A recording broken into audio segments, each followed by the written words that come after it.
Perkenalkan, saya Vina Adelia, NIM A10 11 25 12 29. Di sini saya akan menjelaskan rangkuman analisis kelompok kami mengenai observasi landscape bahasa di Jalan Tanjung Raya 2. Saya berharap penjelasan ini dapat memberikan gambaran yang jelas mengenai hasil pengamatan penggunaan bahasa di Jalan Tanjung Raya 2. Baik, kita masuk ke data temuan. Dari hasil pengamatan kelompok kami menemukan 63 data landscape yang terdiri dari papan nama toko, spanduk promosi, dan iklan layanan. Setiap data diklasifikasikan berdasarkan bahasa yang digunakan. Bahasa yang digunakan masyarakat setempat pun berbagai macam untuk menarik perhatian konsumen. Nah, di bawah ini ada bahasa yang digunakan pun ada 4 macam.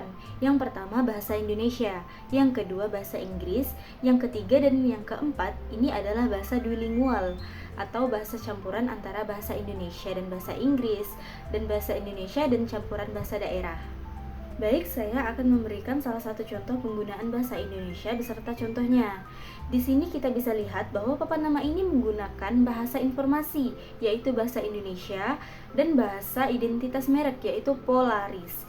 Di sini, kombinasi ini menunjukkan bahwa bahasa tidak hanya digunakan untuk menyampaikan informasi, tapi juga berperan dalam membangun citra usaha mereka. Nah, kita masuk ke penggunaan bahasa Inggris. Di sini terdapat Kitty Snake. Nah, penggunaan bahasa Inggris pada papan nama tersebut menegaskan bahwa bahasa yang dipilih sebagai strategi branding untuk menciptakan kesan modern dan menarik. Pilihan kosakata asing dan desain visual yang khas menunjukkan bahwa bahasa dalam ruang publik tidak hanya menyampaikan informasi, tetapi juga untuk membentuk identitas dan citra usaha mereka. Baik, kita masuk ke bahasa Indonesia dan Inggris atau bahasa duolingual. Di sini kami menemukan papan nama Kita Glow, menunjukkan pemanfaatan dua bahasa sebagai strategi branding. Perpaduan bahasa Indonesia dan bahasa Inggris berperan tidak hanya dalam penyampaian informasi, tetapi juga dalam membangun citra usaha yang mengikuti perkembangan modern.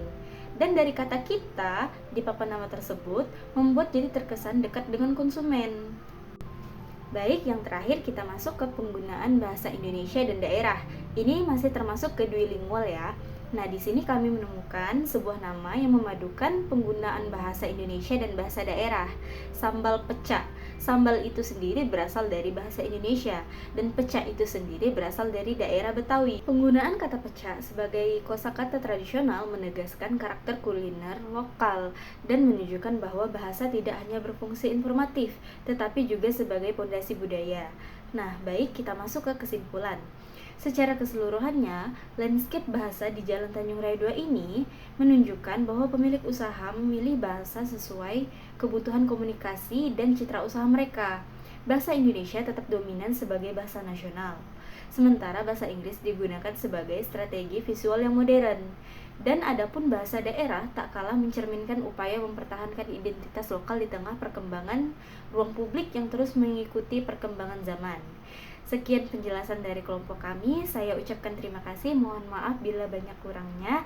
Saya akhiri. Wassalamualaikum warahmatullahi wabarakatuh.